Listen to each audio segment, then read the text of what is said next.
Hello, my name is Douglas Bloch. Welcome to the Depression Recovery Channel, where each week we talk about practical tools and coping strategies for healing from depression and anxiety. Today is Flashback Friday, a feature in which I republish one of my earlier videos you might not have seen that contains really important coping strategies that will help you attain a better mood. Now here's today's video.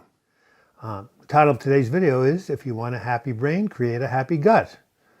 And since we're going to be talking about nutrition, I thought you'd appreciate this joke. Anyway, it's been found that if you want to encourage children at school lunches to eat healthily, you put the healthy, foods at the beginning of the line and the unhealthy ones at the end. So there was a Catholic school, and at the beginning of the line was a bowl of apples. At the end of the line was a bowl of cookies. So at the beginning of the line, there was a sign that the nuns had written out. It said, "Only take one apple. God is watching." And at the end of the line, there was another sign written by one of the kids said, "Take all the cookies you want. God is watching the apples." So there you have it. All right. Well, have you ever trusted your gut to make a decision or gone with a gut feeling? If you have tapped into what scientists call your second brain, your gut. Now, why should this be so? Well, first, the gut produces a lot of neurotransmitters that the brain also produces, such as serotonin and GABA, and what else do we have here? Dopamine, right, of course, the feel-good chemical.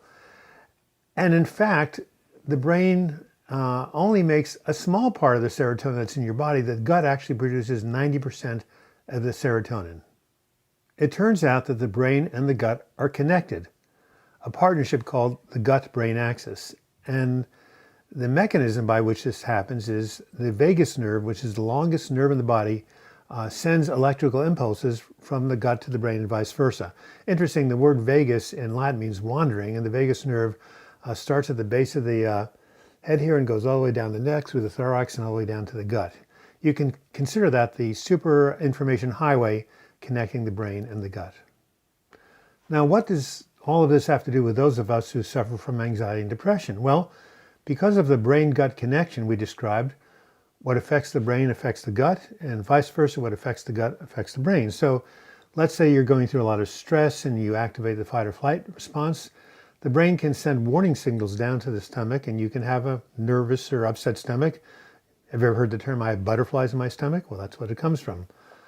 On the other hand, this works in reverse. So for people who have digestive flare-ups like Crohn's disease, irritable bowel syndrome, or even chronic constipation, this can cause them to feel anxiety or depression. So the takeaway from all of this is, if you want a happy brain, create a happy gut. Now, how can we do this? Well, we can do so by supporting what's called the gut microbiome. What is this? Well, it's the series of microbacteria that live in your intestines. And there are actually 300 to 500 species of these bacteria. I had no idea there was that much diversity, but this is nature after all. And so research has shown that if you have a lot of these good bacteria in your intestines, it can actually enhance your immune system and decrease the symptoms of depression and anxiety. Now, isn't that nice, just from having a good diet? So how can we support this good bacteria in our intestines? Well, we need to be eating two kinds of foods, one that contains probiotics and the other that contains prebiotics. So let's define them. A probiotic basically is a beneficial bacteria like Acidophilus that's found in yogurt or kefir, or fermented foods like kimchi and sauerkraut, and the drink that's very popular these days called kombucha. Now, I don't know about you, but I love fermented foods, and I really like kimchi. It's a Korean dish, and I really like this brand here in Portland, Oregon. It's called Joy's. And every time I eat this, I just feel great. The other thing that people do is they sometimes take probiotic supplements and pills, but I find liquid forms are good. And here's one that I really like. This comes out of California. This is called Good Belly. That's a nice name. And they give you an offer. Eat this or take these for 12 straight days. And if you don't feel better in your gut, we'll refund your money.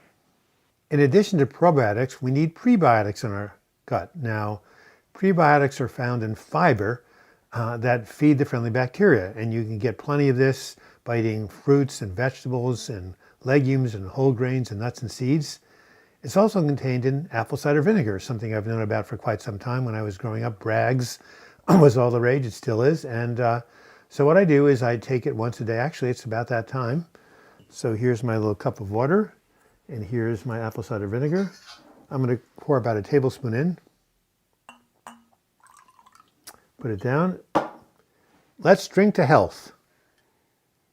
Boy, that tastes good, and I can actually feel that gut bacteria multiplying. I've got a happy gut, everybody. Hey, what a concept. It goes without saying that prebiotics and probiotics work synergistically to increase the diversity of the good bacteria in your GI tract. As you eat more prebiotics, it feeds the good bacteria, which creates more probiotics. On the other hand, if you eat junk food, especially sugar, it degrades your microbiome. This is why I tell my clients, if you want to feel better, eat better. After all, you are what you eat. By the way, this reminds me of a story I recently heard about a squirrel who went to a psychiatrist's office. Psychiatrist said, "Mr. Squirrel, what are you doing here?" Well, the squirrel said, "Have you ever heard the phrase, 'you are what you eat'?" The psychiatrist said, "Yes." The squirrel said, "Do you believe that?" The psychiatrist said, "Of course." Well, the squirrel said, "If that's true, I think I'm nuts." And there was a long course of therapy that followed. Finally, one aspect of modern medicine which has inadvertently disrupted the human gut microbiome is the widespread use of antibiotics, because as we know, the antibiotics do not discriminate, right? They not only kill the bad bacteria, but they kill the good bacteria as well. Maybe this is why 20 years ago, when I was going through some moderate depression and anxiety, and I had to take a number of courses of antibiotics, I started to feel a lot worse. Now, of course, there is a time and a place for antibiotics. This summer, I had a 102 fever, 22,000 white blood cell count from a cellulitis, and I needed antibiotics in the hospital to heal.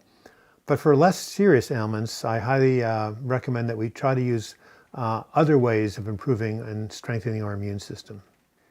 In conclusion, science has shown that the gut indeed is our second brain.